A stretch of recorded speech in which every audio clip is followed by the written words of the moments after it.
Welcome back to the Vandy Sports Podcast alongside Joey Dwyer. I am Billy Derrick, live from Hawkins Field after Florida salvages Game 3 of the series on a Saturday, so don't have to work on a Sunday, so not too bad for us, but not the best day for Vanderbilt. It wasn't obviously wasn't a blowout or anything, but offensively wasn't great, and then you had a really wild situation there in the middle of the game with J.D. Thompson and then Ethan McElvain, who was going to be inserted into the game and then left with an injury, so that was really the story today. Tyler Shelnutt for Florida won the game for them. Tim Corbin said that after the game. But before we get into it, the Murfreesboro Pure Milk Company brings us our baseball coverage.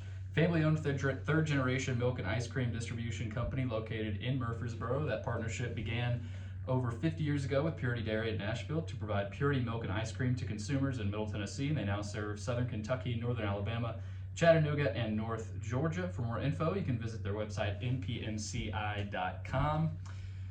Joey, before we get into everything today, because today really had some fireworks. I mean, we did have literal fireworks last night after Vanderbilt won the series, but let's start overall. Overall takeaways from this series. Of course, anytime you have the chance to sweep and you don't, vibes are a little low, that day on Game 3, but I think deep down, you won the series, and really in the SEC, that's all that matters.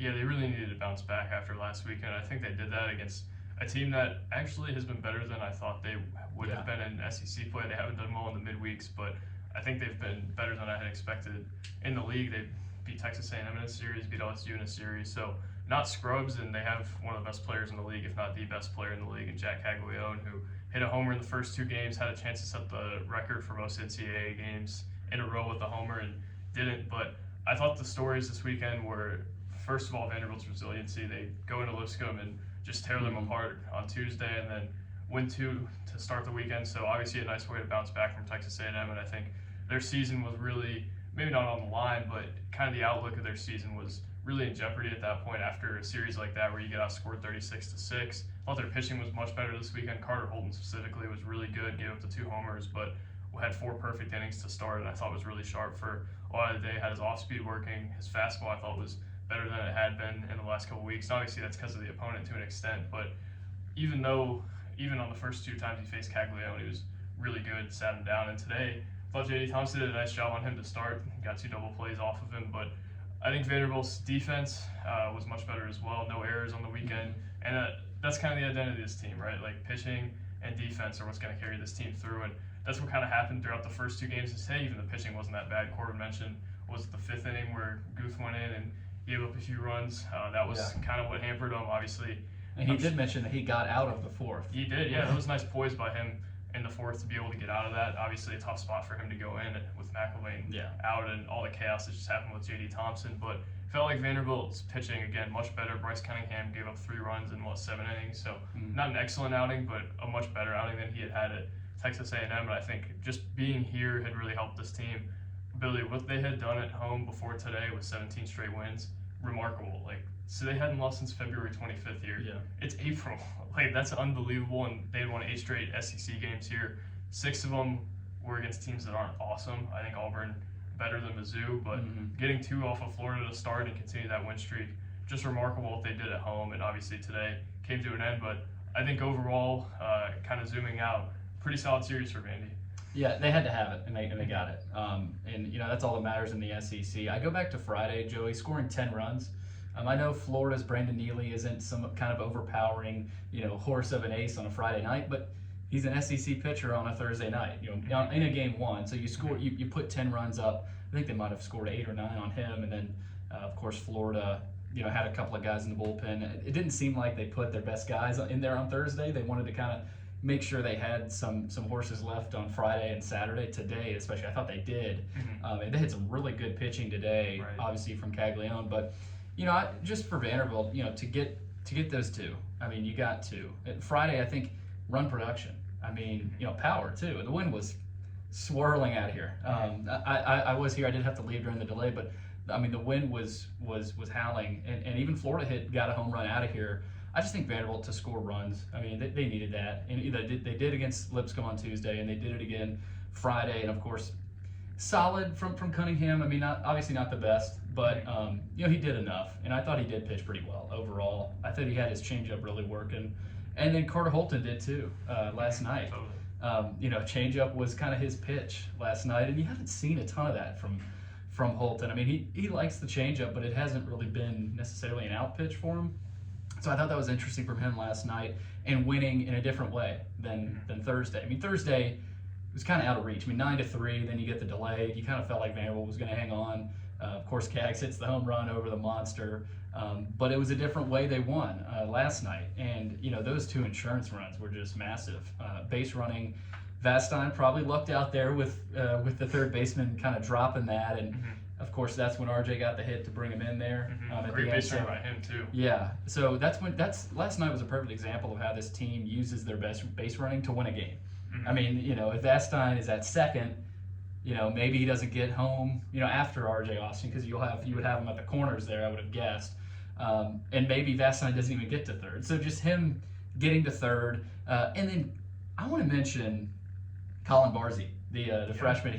He had a hit today. I think, did he have two or just one? I think it was just one today. But even him, down the right field line. Competitive at bats. Yesterday, Corbin complimented him for just getting it up in the air and left and getting another run in. I mean, a lot of that is forgotten in baseball. When those sac flies, it's almost like a run didn't even score on a sac fly. But I mean, in the SEC, you got to find ways to get runs. And I was impressed with Barzey this weekend. I'll be interested to see, do they keep him at that DH role? I mean, they've switched a lot, but I mean, he was productive, Joey, this weekend. So credit to him.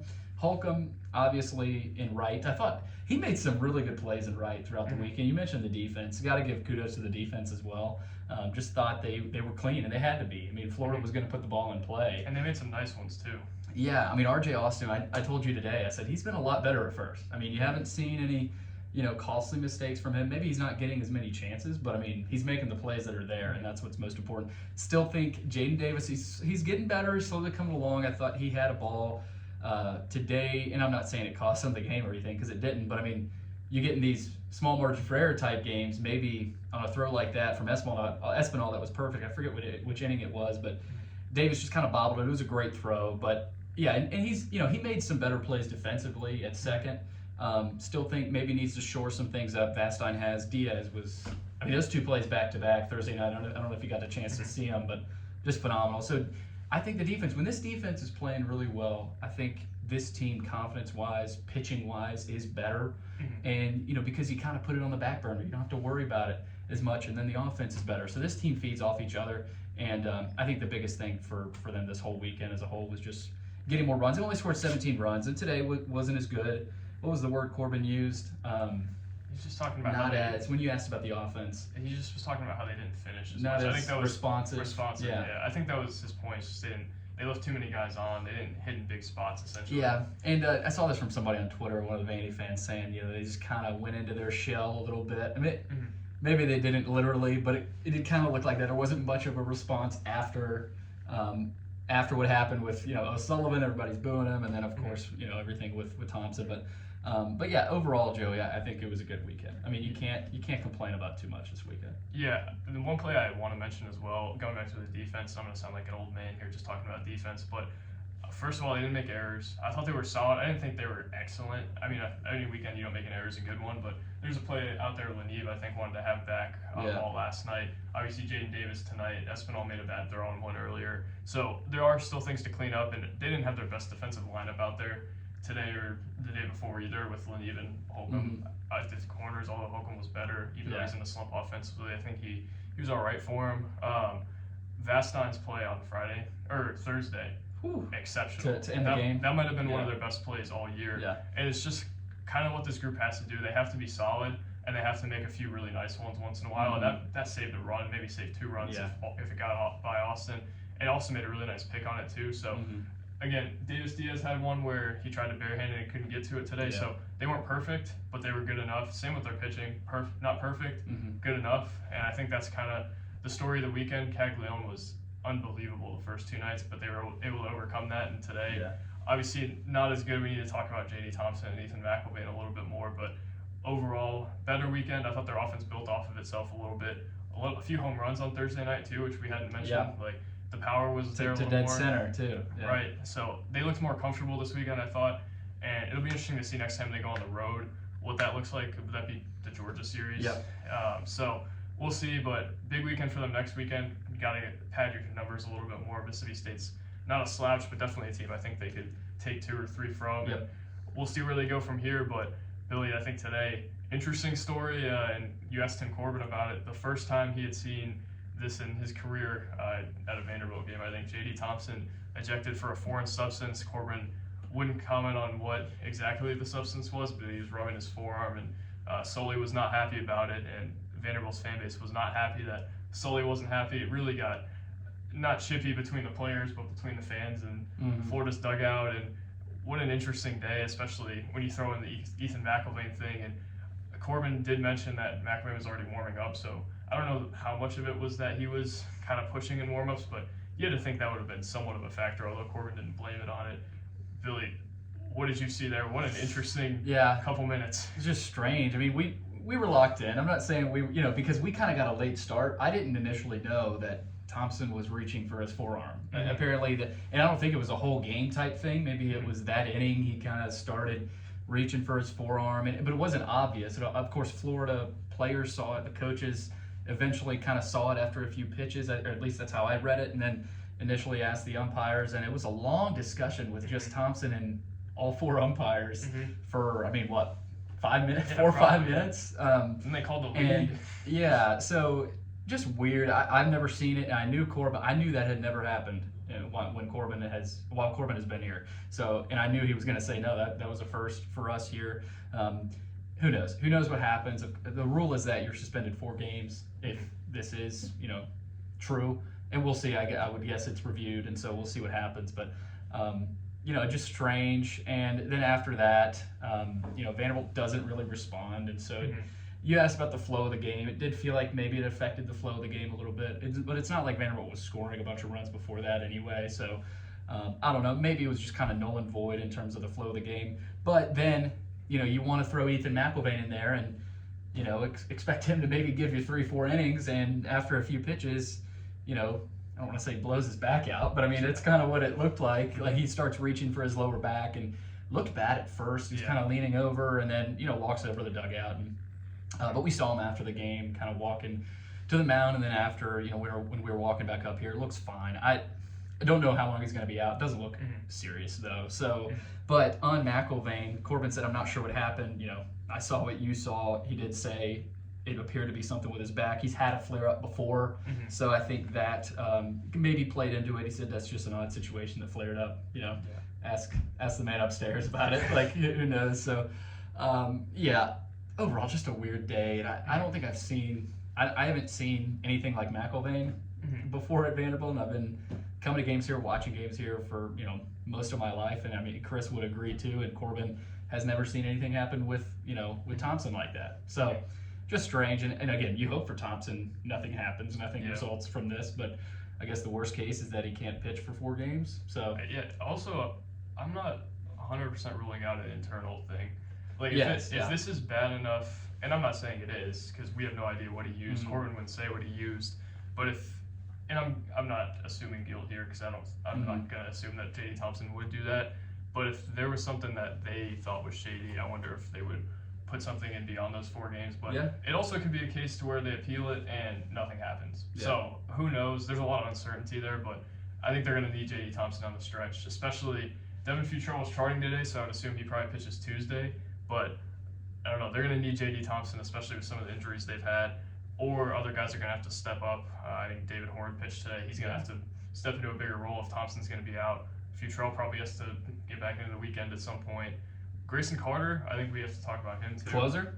Maybe, yeah. I mean, he wasn't great in the 9th today. He was really good in the 9th last night. Really competitive at bat with Jack Caglione, and then sat down the next 2 guys. Corbin, I think, was sitting in the dugout eating his popcorn like the rest of us during that at bat, but maybe that's a fix for them. I didn't want to ask him that today, but probably Tuesday we'll ask him about that, see if that's something. Another fix they had, Vastine leading off all week. Man, that seems like a good move, Billy. It does. I told you that kind of, I think right as the game was starting today. Just feels like a fit. He's not blazing fast, but he's really good athletically, just getting on base, and he'll steal a couple bases here or there. He's very smart. That's the type of leadoff hitter you want. I think he went from Bolger to Austin leading off some games, and they've had a lot. I mean, it's kind of rotated, trying to find a guy. Feels like Vastine's been productive this year. I mean, he's been arguably their best hitter. He's walked, Consistently. too. Yeah, gets on base. Obviously, he's a little bit of a boomer bust type guy, but I mean, in the SEC, that can help you. He's got, 5 home runs, I think. So, also, Espinal, too, had 2 home runs over the weekend, I want to say. So just kind of getting the power numbers up. But, yeah. He hit the off speed, too. Not to keep interrupting you, Yeah. I thought that was a big thing for him. Yesterday, to get their first runs of the day, I think, he put that ball by the third baseman or in the left field gap or whatever, and it was on an off-speed pitch. And then today, his first 2 hits, off-speed pitches again, I think. So interesting to see that. That's kind of the mark on him for years, that he hasn't been able to hit the off-speed, and Baston hasn't been able to walk.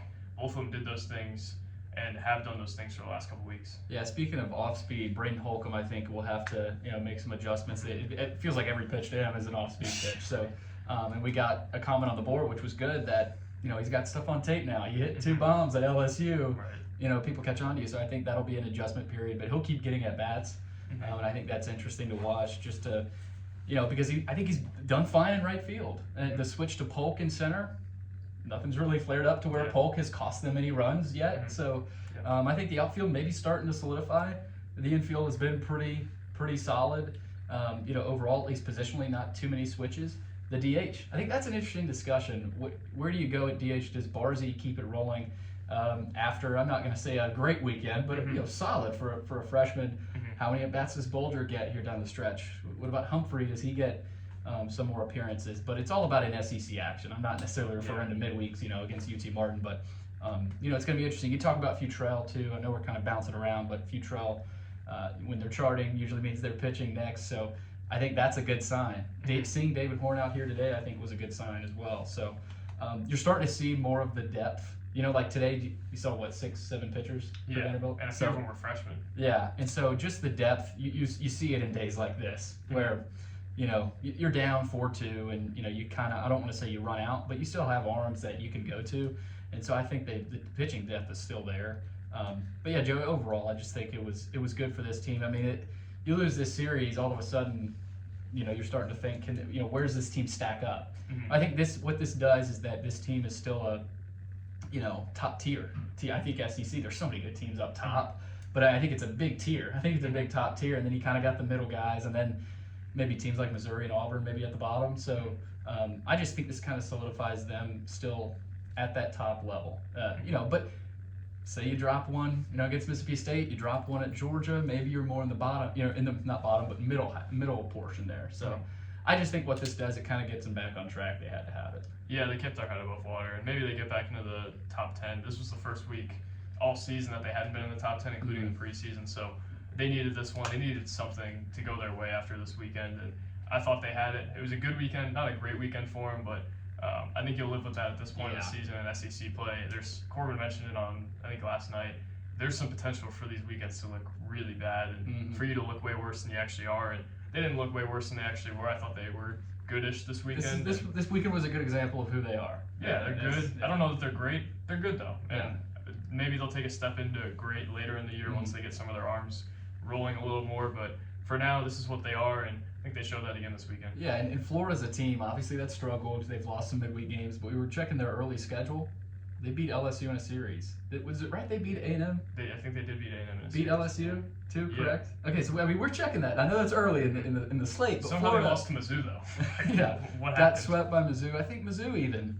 They've beaten some teams now. So sometimes it's hard to evaluate some of these wins, but it's an SEC team, and Florida I think is still a middle of the pack team. I don't know if they can make the tournament, but this isn't a win that you just kind of gloss over. It's a good series win for Vanderbilt, and they had to have it. So.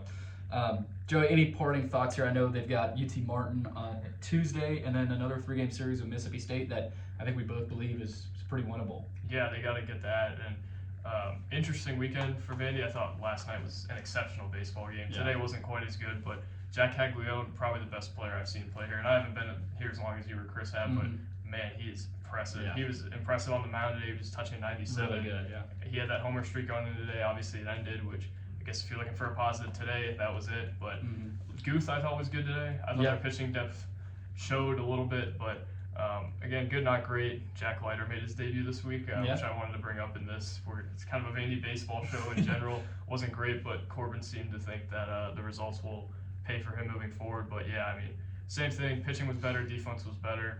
today was interesting and something you couldn't have predicted. But I think you go into next weekend thinking that they've got a real chance, and obviously get ready for more Logan Poteet bombs on Tuesday. Yeah, midweek bombs against local teams. Yeah, You right. gotta have Poteet in there. But no, overall good series win for Vanderbilt to take 2 out of 3 from Florida. Lose today, of course, and you had a little bit of everything today. Ethan McElvain had to exit after 3-4 warm-up pitches, so hopefully he's okay. We'll hopefully maybe try to get an update on him sometime this week, see what he does work-wise. And then J.D. Thompson. We've got some things to learn about a couple pitchers here in the next couple of weeks. So unfortunate for them, but luckily Vanderbilt's got depth, so I don't think they have much to worry about there. So Vanderbilt gets a series win over Florida. That actually happened yesterday, but Florida salvages the series today. They got UT Martin Tuesday and then a series against Mississippi State. That's Joey Dwyer. I'm Billy Derrick. Thanks for checking out another episode of the Vandy Sports Podcast.